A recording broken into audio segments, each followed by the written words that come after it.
la notion de confiance au tissu enseignant, les élus ne sont pas des enseignants. Les élus gèrent, je dirais, les budgets.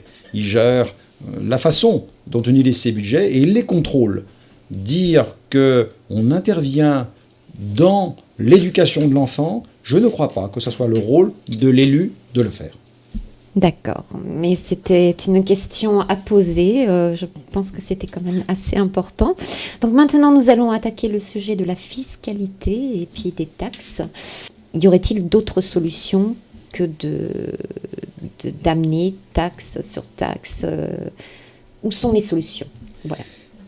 Bien écoutez, on ne pourra pas vous promettre, avec une baguette magique, de régler des problèmes financiers qui sont extrêmement importants au niveau national, encore beaucoup plus importants que les nôtres. Mais je pense là aussi qu'il faut rester réaliste. On est dans la spirale de perte de population.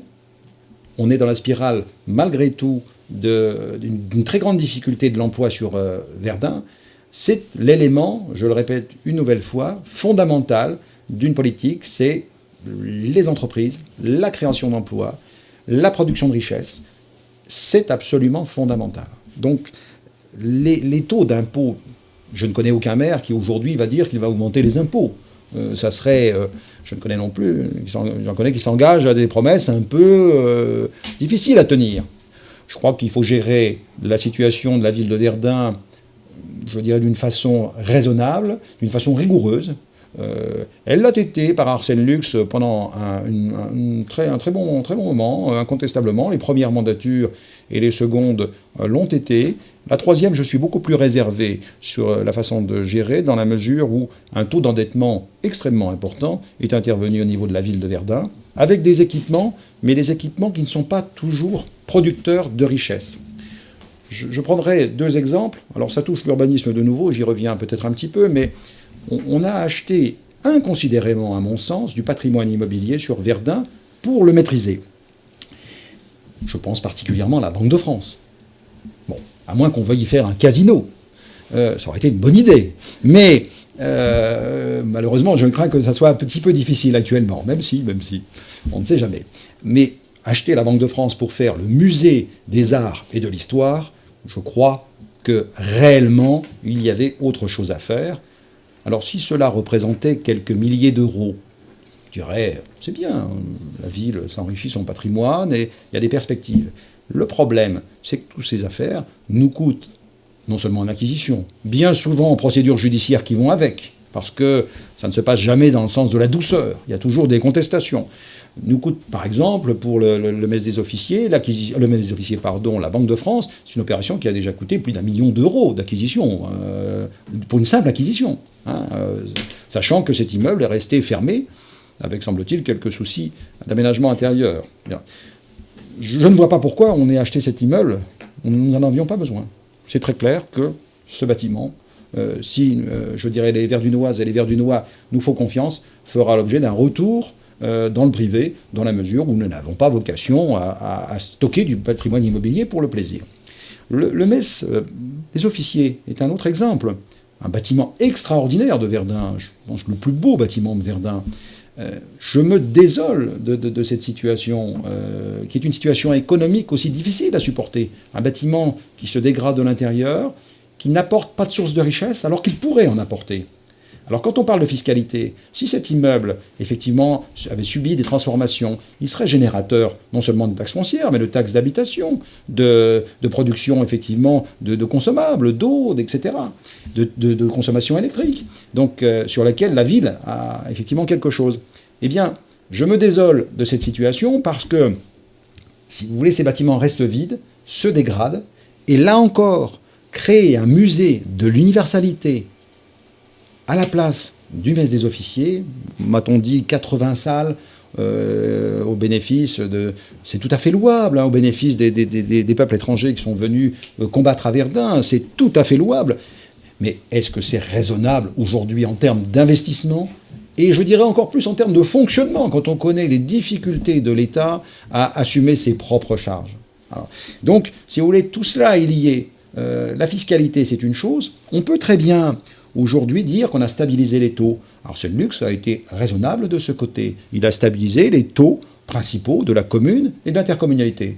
Par contre, tout ce qui est services extérieurs et services périphériques, je pense par exemple aux ordures ménagères, la taxe d'enlèvement d'ordures ménagères, évidemment, a subi des majorations très importantes. Alors on peut maintenir un certain nombre de taux fixes, c'est une bonne chose, et c'est une saine gestion. Par contre, si on fait payer le service à côté, est relativement cher, mais il faut bien que ça se paye, on est bien d'accord, il faut assumer l'ensemble, il faut avoir une vision d'ensemble. Quand on sait également que les taxes d'aménagement, c'est-à-dire que quand vous construisez à Verdun une maison, vous payez une taxe d'aménagement. Quand on sait que cette taxe d'aménagement est la plus importante du département de la Meuse, cela fait longtemps. C'est une mesure qui a été reprise il y a très longtemps.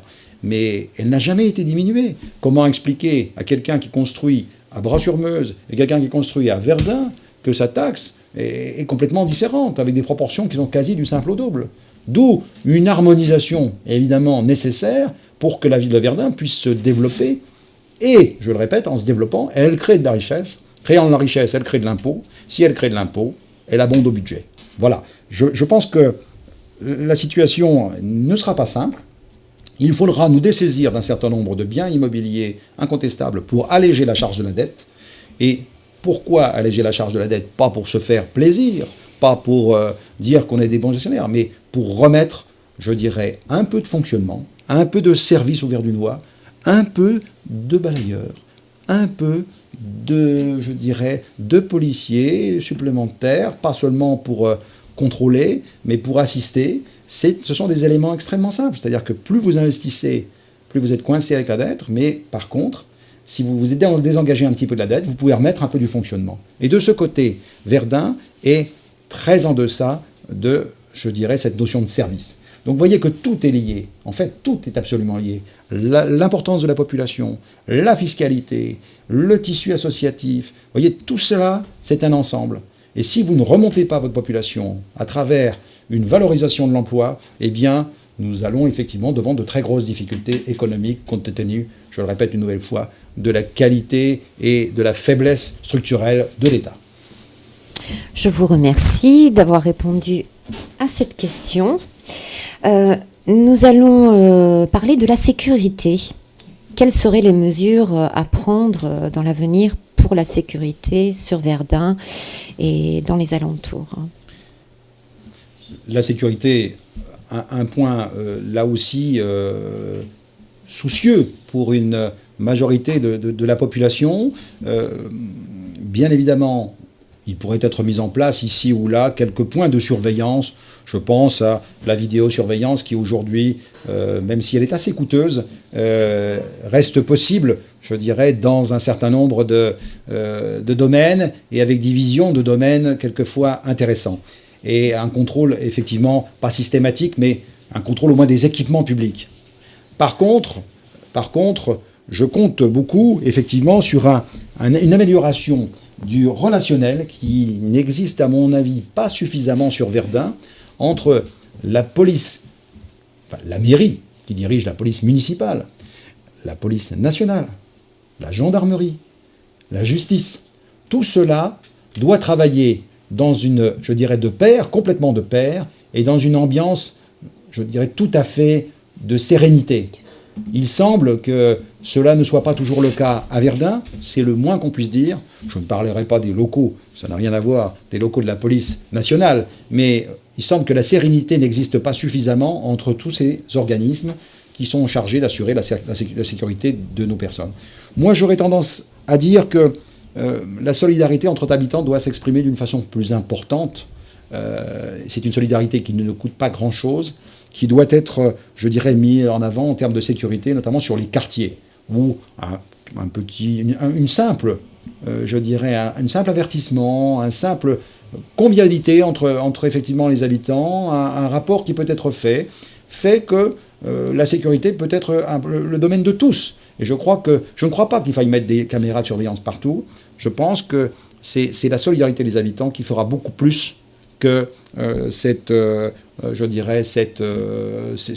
contrôle systématique. Le contrôle, ça a ses limites et on touche à la liberté, quelque part. Ça a un coût, incontestable qu'il faut savoir maîtriser. Un autre sujet concernant la sécurité qui est présent, à l'Hiverdunois constate les occupations des gens du voyage d'une façon régulière. Vous allez auprès de l'évêque, vous estimez que c'est quand même assez anormal que les bornes d'eau soient, je dirais, ouvertes de telle façon qu'on puisse utiliser de l'eau alors que les Verdunois payent leur eau. Je veux dire, le Verdunois qui a un peu de difficulté à y arriver en trésorerie ne comprend pas.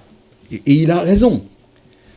Je ne dis pas qu'on peut régler ce problème d'un coup de baguette magique, mais je pense là aussi que les relations entre la préfecture, les relations avec la mairie de Verdun ne sont pas toujours les plus idylliques et qu'elles peuvent poser quelquefois quelques problèmes d'application de la loi, notamment en ce qui concerne les occupations temporaires et sauvages.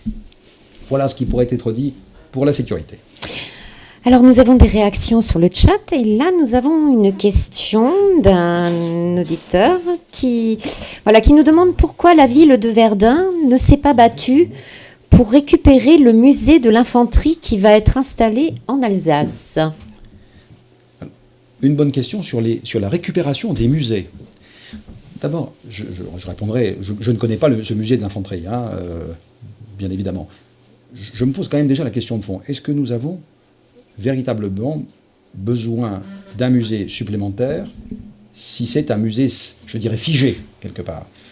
J'aurais préféré, puisque cette question me donne, je dirais, effectivement la possibilité d'en parler, que le musée de la Première Guerre mondiale qui se trouve à Meaux, personne n'a compris. Personne n'a compris. S'il y avait bien un endroit où en France il fallait mettre le musée de la Première Guerre mondiale, c'était à Verdun.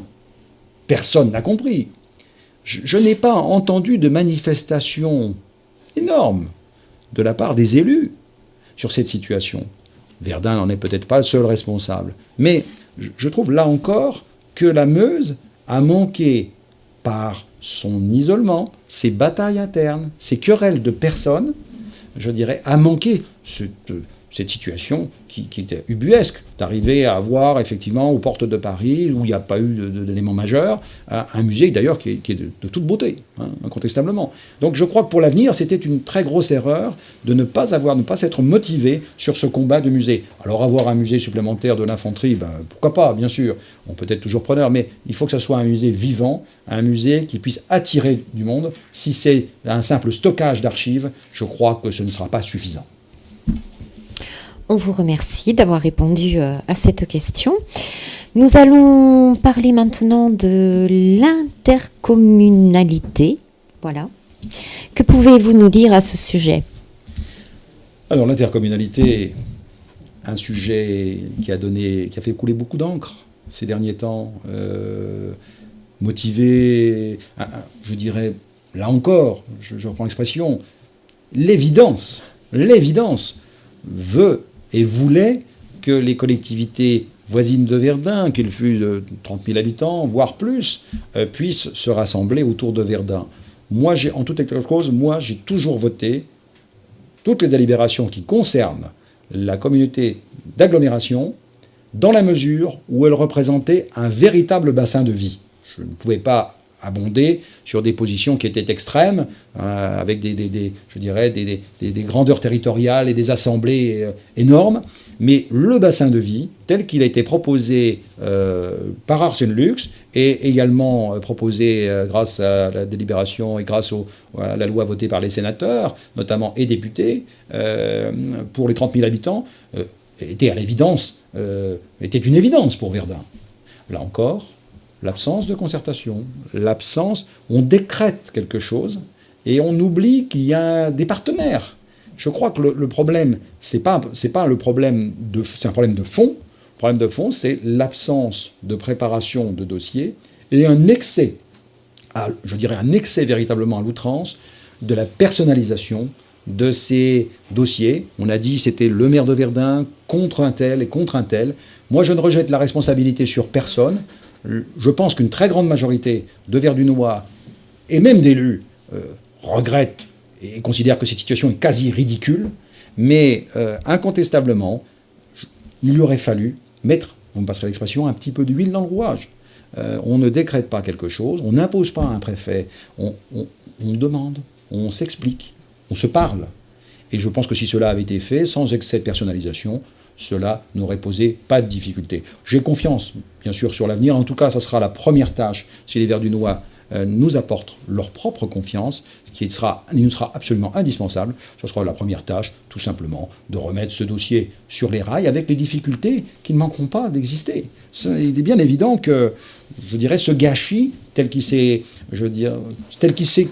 aujourd'hui, ce gâchis, nous pourrons le réparer, je le pense, avec raison, avec les élus tout à fait raisonnables, quel que soit le bord politique d'ailleurs, effectivement, qu'ils représentent. Donc c'est un projet sur lequel il est possible de revenir dans l'avenir. Voilà, c'est ce que vous dites bien à nos auditeurs. C'est un projet fondamental. Et je le dis encore une fois aujourd'hui, Arsène Lux avait raison de demander cette communauté d'agglomération. C'est une erreur de ne pas avoir fait une communauté d'agglomération. Mais malheureusement, la forme, l'isolement de la ville de Verdun fait que, eh bien, un jour ou l'autre, on paye des difficultés. Et nous y sommes aujourd'hui. Mais j'ai confiance dans l'avenir et on mettra ce dossier, bien évidemment, en première priorité. On vous remercie d'avoir répondu sur ce sujet. Maintenant, nous allons aborder le tourisme. Alors, comment pensez-vous développer le tourisme si vous êtes élu ? C'est gentil de nous prêter l'élection. C'est en tout cas le but. Je dirais le tourisme, comment développer le tourisme ? Comment peut-il s'articuler aujourd'hui ?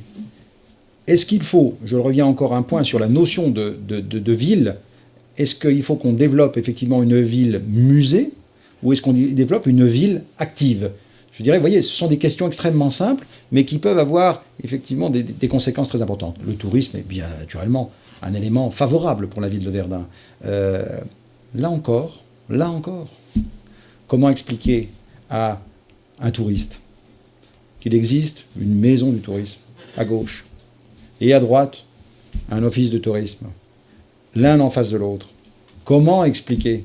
Est-ce que en visitant toute la France, vous avez vu souvent ce genre de situation ? Moi, je n'en ai pas vu d'une façon aussi criante. La maison privée a tout lieu d'exister. Elle existait avant, elle existe, elle perdure. Mais est-ce qu'on n'aurait pas pu, à un certain moment, trouver un consensus plutôt que d'encore engager une procédure judiciaire les uns contre les autres ? Le touriste qui vient à Verdun, il s'étonne de cette situation. Il ne comprend pas. Il ne comprend pas cette situation de dépenses économiques. Moi, je croise, quand je vais à mon bureau, je croise souvent des touristes qui me disent « Mais vous avez trop d'argent à dépenser en matière touristique ?» C'est vrai que c'est un exemple qui est flagrant. À gauche et à droite, deux concurrents sur un même site. Je ne parle pas il y a également un syndicat d'initiative à Bras-sur-Meuse, donc qui chapeaute les champs de bataille. Donc c'est quand même assez compliqué. Le relationnel, conseil général, ville, privé, c'est vraiment un tissu qui est quand même complexe. Alors, je crois que très honnêtement, qu'il y a des mesures d'économie qui sont à faire, pas d'économie sur la qualité de ce qui est présenté, mais il y a manifestement des énergies qui sont dispensées, qui sont perdues dans ces opérations. Et donc, la moindre des choses, c'est qu'on présente quelque chose d'uni, quelque chose d'uniforme. D'abord, c'est conforme à notre histoire, je dirais au mal, effectivement, et à la souffrance des soldats, effectivement, sur le champ de bataille. Bon, il faut qu'on présente quelque chose de cohérent et d'uni. On ne peut pas continuer sur ce type. La mission histoire du Conseil général, les démarches, je dirais, de la mairie de Verdun qui vont dans leur sens, le centenaire de la bataille de Verdun dans lequel nous ne sommes visiblement pas tout à fait prêts. D'autres villes sont bien plus avancées que nous. Là encore, incontestablement, il y a des mesures très simples à prendre, de rassemblement d'équipes, de rassemblement d'énergie pour arriver à développer le tourisme. Et qui dit tourisme, dit aussi économie. J'y reviens. Il y a des hôteliers, il y a des restaurateurs qui peuvent améliorer encore leur qualité de service avec une fréquentation plus importante. Donc, vous voyez, on revient toujours sur le même sujet qui dit attractivité, dit service, dit qualité. Et voilà. Et donc nous n'avons plus les moyens de nous disperser à Verdun. Et alors nous avons encore moins les moyens de nous disperser à Verdun et dans la Meuse, avec des problèmes politiques, des problèmes personnels. Et il faudra, et ça c'est un élément fondamental de la liste sur lequel que j'ai l'intention de présenter au mois de mars, c'est le caractère apolitique complètement de cette position qui va bien à l'affaire touristique, qui va bien à tous les sujets que l'on a traités.